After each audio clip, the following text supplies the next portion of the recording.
Praise the Lord. ஹல்லேலூயா. கர்த்தர் நாமத்துக்கு மகிமை உண்டாவதாக.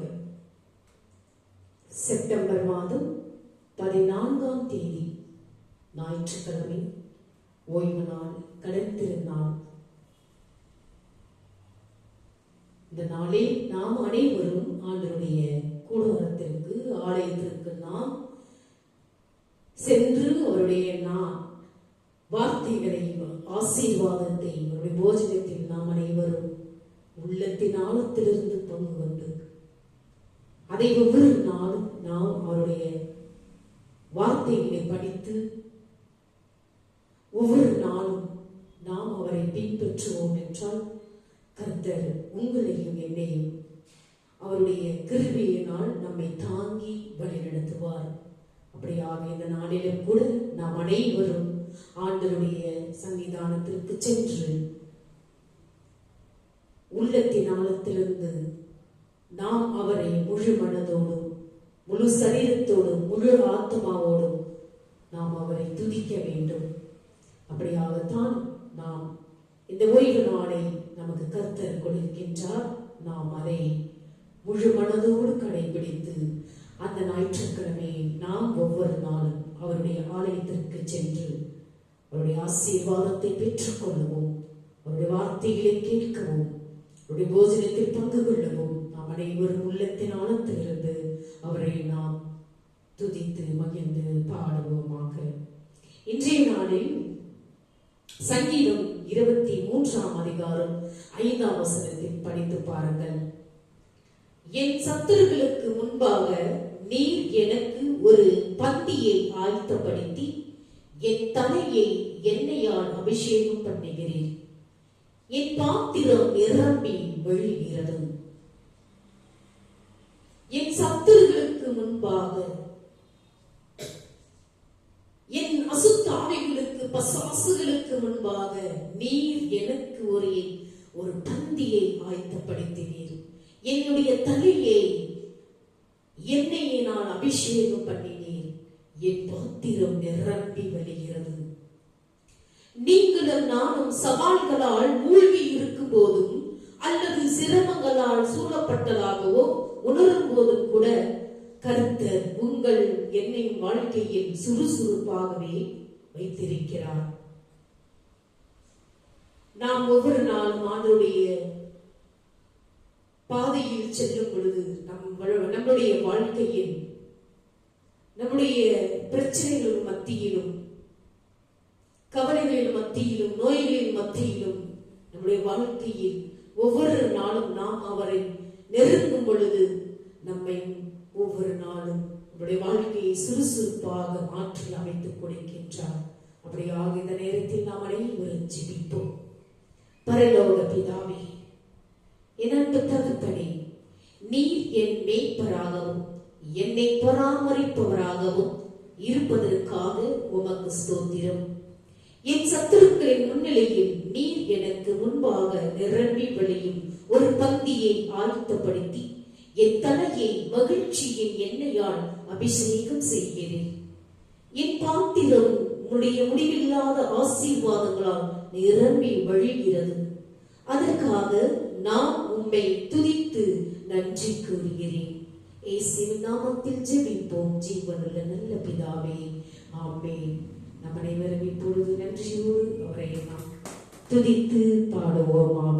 உற்சாகத்தோடும் ஊக்கத்தோடும் உள்ளத்தின் ஆழத்திலிருந்து அவரை நாம் துதிக்கும் பொழுது கர்த்தர் நம்மை ஒவ்வொருவரையும் இந்த நேரத்தில் ஆசீர்வதிப்பார். அப்படியாக நாம் அனைவரும் ஆராதித்து துதித்து பாடுவோமாக.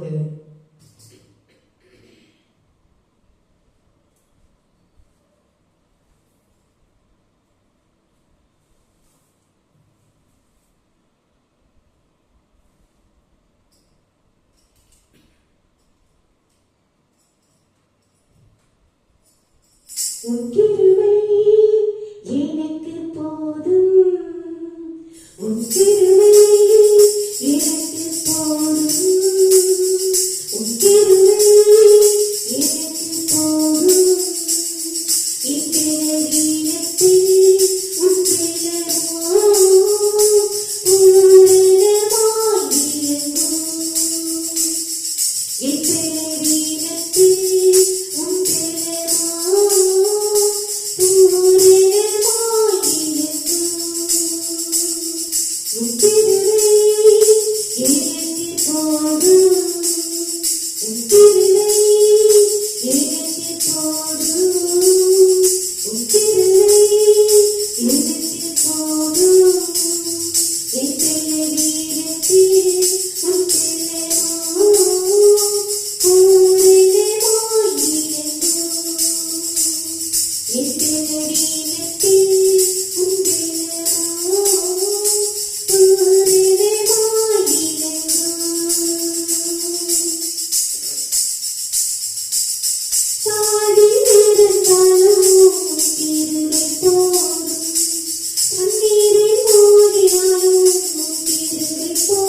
இப்பொழுது நாம் ஆண்டவருடைய வார்த்தை கடந்து செல்வோம். நான் ஒவ்வொரு ஞாயிற்றுக்கிழமையும் இதை நான் உங்களுக்கு கொடுத்து கொண்டேதான் வருகின்றேன். ஆண்டவருடைய வார்த்தையில் ஜீவன் உள்ளது, உயிர் உள்ளது, இதை யாரும் மறுப்பதற்கு ஒன்றுமில்லை.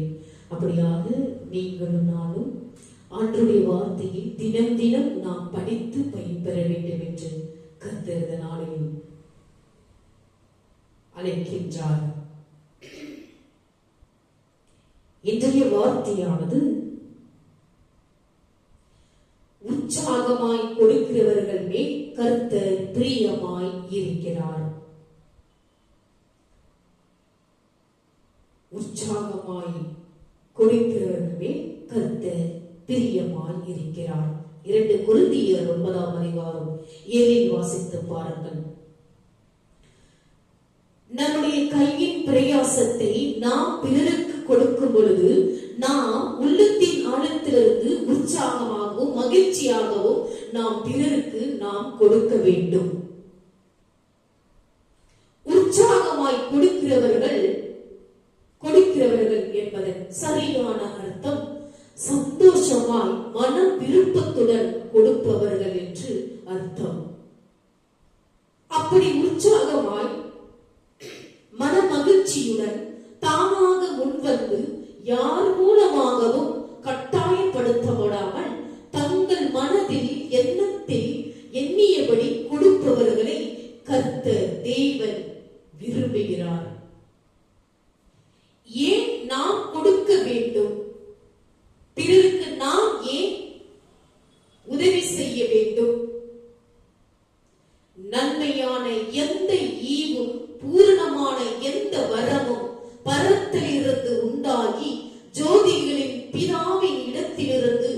இறங்கி வருகிறது. நாம் ஒருவருக்கு உதவி செய்யும் பொழுது அந்த உதவி எங்கிருந்து வருகிறது? பரத்திலிருந்து வருகிறதா? ஜோதிகளின் வெளிச்சத்திலிருந்து, பிதாவின் இடத்திலிருந்து இறங்கி வருகிறது. அதனாலதான் நாம் பிறருக்கு உதவி செய்யும் பொழுது உள்ளத்தின் ஆழத்திலிருந்து மனதை உற்சாகப்படுத்தி மகிழ்ச்சிப்படுத்தி நாம் அந்த உதவியை பிறருக்கு நாம் செய்ய வேண்டும். அப்படியானால் நம்மிடத்தில் உள்ள பணம், பொருள் எதுவாக இருந்தாலும் அது ஆண்டவர் மூலமாக பரலோகத்தில் இருந்து நமக்கு கிடைத்ததாக இருந்தால் திரும்ப நாம் அதை ஆண்டவருக்கு கொடுக்கலாம்.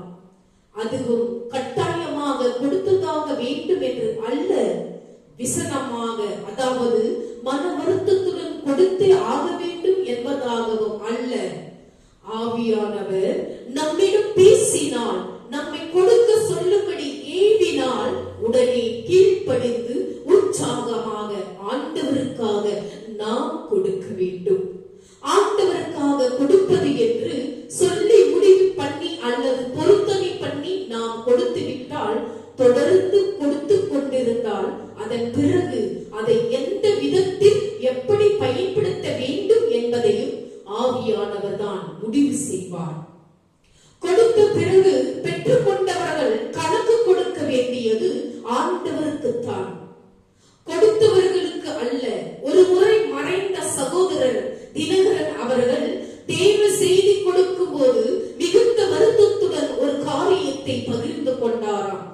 நாங்கள் ஊழியத்திற்கு என்று பணம் கொடுத்தால் நீங்கள் கோட் ஷூட் போட்டுக்கொண்டு காரில் போகிறீர்கள், இது நாங்கள் கொடுத்த காணிக்கை அல்லவா என்று ஒரு குடும்பத்தினர் தினகரன் மூலம் கடிதம் எழுதி இருந்தார்களாம். அதை அவர் படித்த போது அவருக்கு மிகுந்த அவமானமாக போய்விட்டதாம். ஆண்டவரிடம் கண்ணீர் விட்டு ஜெபித்தாராம். அப்பொழுது ஆவியானவர் அவரிடம், நான் கொடுத்ததில் இருந்துதான் அவர்கள் உனக்கு கொடுத்திருக்கிறார்கள், அதை நீ பயன்படுத்துகிற உரிமையை நான் உனக்கு கொடுத்திருக்கிறேன், கவலைப்படாதே மகனே என்று ஆவியானவர் ஆறுதல் படுத்தினார் என்று தன்னுடைய செய்தியில் பகிர்ந்து கொண்டார்கள். அது மாத்திரமல்ல, அவர் மிக உயர்ந்த பொறுப்பில் வங்கியில் பணியாற்றியவர். ஆண்டவரை அவரை ஆசீர்வதித்து வைத்திருந்த போது ஒருவர் அவரை பார்த்து குற்றம் சுமத்தியதற்கு காரணம் அவர்கள் மனப்பூர்வமாக ஆண்டவருக்கு என்று கொடுக்கவில்லை என்பதுதான். அதனால் அப்போஸ்தலனான பவுல் உதவியற்றவர்களுக்கு உதவிகள் கிடைப்பதற்கும் கொடுக்கிறவர்கள் மனப்பூர்வமாய் கொடுக்க வேண்டும் என்பதற்கும் ஏற்ற ஆலோசனைகளை தன்னை சுற்றிலும் இருந்த மக்களுக்கு வழங்கினார். இதை கேட்ட பலர் தாங்கள் வறுமையில் இருந்தாலும் ஆண்டவர் எங்களுக்கு கொடுத்ததை நாங்கள் உற்சாகமாய் கொடுப்போம் என்று சொல்லி மனப்பூர்வமாக கொடுத்தார்களாம். ஆண்டவர் அவர்கள் மேல் பிரியம் வைத்து அவருடைய கையின் பிரயாசங்களை ஆசீர்வதித்தார். ஆகவே ஆண்டவருடைய விருப்பத்தை சம்பாதித்துக் கொள்ள வேண்டுமானால் உங்களுக்கு விருப்பமானதை மனப்பூர்வமாக ஆண்டவருக்கு என்று செய்யுங்கள், மனிதருக்கு என்று செய்ய வேண்டாம். நம்முடைய ஆண்டவரே ஐஸ்வர்ய சம்பனர் தான். யாரை எப்போது எப்படி போஷிக்க வேண்டும் என்று அவருக்கு தெரியும். இருந்த போதிலும் மனப்பூர்வமாய் கொடுக்கிறவர்களை அவர் தடை செய்வதில்லை. அவர்கள் மீதும் விருப்பம் வைக்கிறார், அவர்களையும் ஆசீர்வதிக்கிறார் கர்த்தர். நாங்கள் கொடுத்ததினால் உணவு கூட இல்லாமல் கஷ்டப்படுகிறோம் என்கிற நிலைமையில் ஆண்டவர் யாரையும் வைப்பதில்லை. ஆகவே செய்வதை மனப்பூர்வமாய் செய்யுங்கள், விசனம் இருந்தால் விட்டு விடுங்கள் என்று கர்த்தர் எப்பொழுதும் உங்களை பார்த்துக் கொள்வார். கர்த்தர் ஒவ்வொரு நாளும் நன்மையானதை மாத்திரம் நமக்கு தருவார் என்று இந்த வார்த்தைகளை கொடுத்ததற்கு நாம் நன்றி செலுத்தி நாம் இப்பொழுது காணிக்கைக்கு கடந்து செல்வோமாக.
சோதிக்கும் சாத்தானை விரட்டிவிடு. அப்பா பிதாவே, அப்பா பிதாவே, அப்பா பிதாவே, பிதாவே, அப்பா பிதாவே, அப்பா பிதாவே, அப்பா பிதாவே, பிதாவே.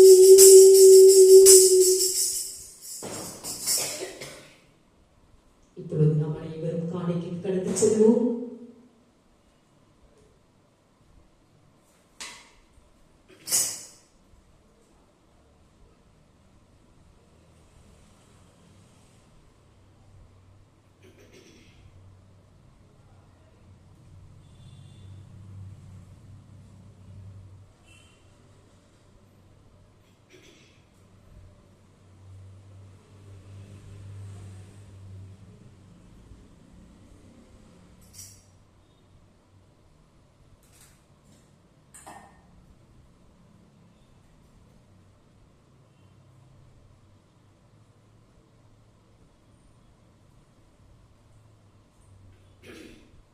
வானகத்தண்டே, நீயாகவே தூயவர், புனிதருக்கெல்லாம் ஒன்று.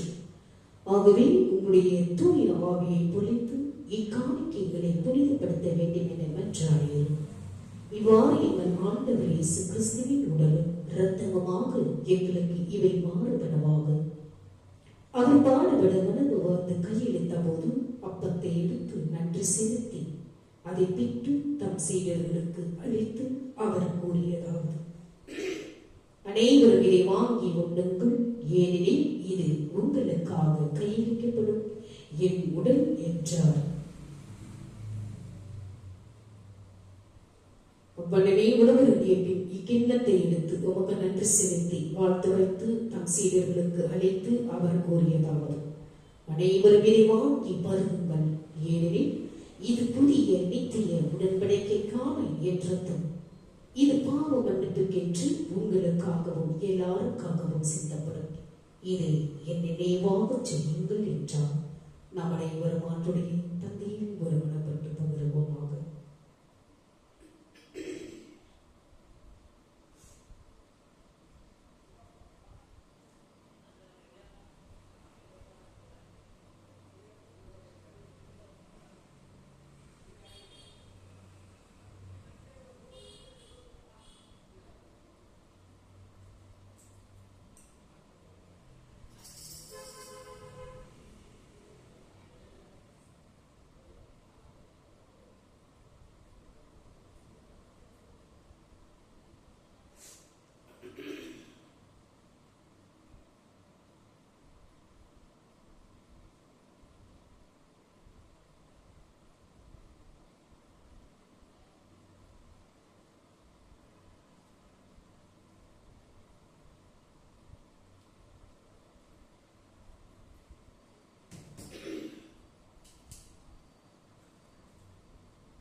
நம்முடைய இவரும் ஆண்டவரோடு சேர்ந்து நேரத்தை நாம் அவரை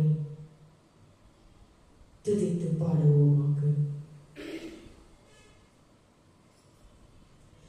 கர்த்தருக்கு காத்திருப்போம், வெட்கப்பட்டு போவதில்லை, நிச்சயமாய் முடிவு உண்டு. நம்பிக்கை போகாது. கர்த்தருக்கு காத்திருப்போம், வெட்கப்பட்டு போவதில்லை, நிச்சயமாய் முடிவு உண்டு. நம்பிக்கை போகாது.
பரலோக பிதாவே, நீர் இரக்கமும் ஆறுதலும் அடைக்கலமுமான தேவன் என்பதை அறிந்து நன்றி உணர்வும் அன்பும் நிறைந்த இருதயத்துடன் நாங்கள் உமக்கு முன்பாக வருகிறோம்.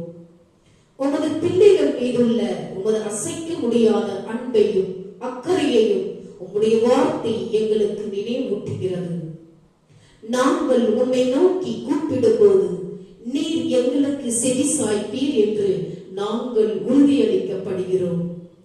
எங்கள் எல்லா பிரச்சனைகளிலிருந்தும் எங்களை விடுவிப்பதாக நீர் அளித்த வாக்குறுதி எங்களை திடத்தினாலும் நம்பிக்கையாலும் நிரப்புகிறது. அன்புள்ள கர்த்தாவே, எங்கள் துயர தருணங்களில் எங்கள் ஆவி நொறுக்கப்பட்டு எங்கள் இருதயங்கள் உடைந்திருக்கும் போது உமது பிரசன்னம் நெருங்கி வருவதை நாங்கள் உணர்கிறோம். உடைந்த இருதயம் உள்ளவர்களிடம் நெருக்கமாக இருப்பதற்காகவும் ஆவியில் நொறுங்குண்டவர்களை ரட்சிப்பதற்காகவும் நன்றி செலுத்துகிறோம்.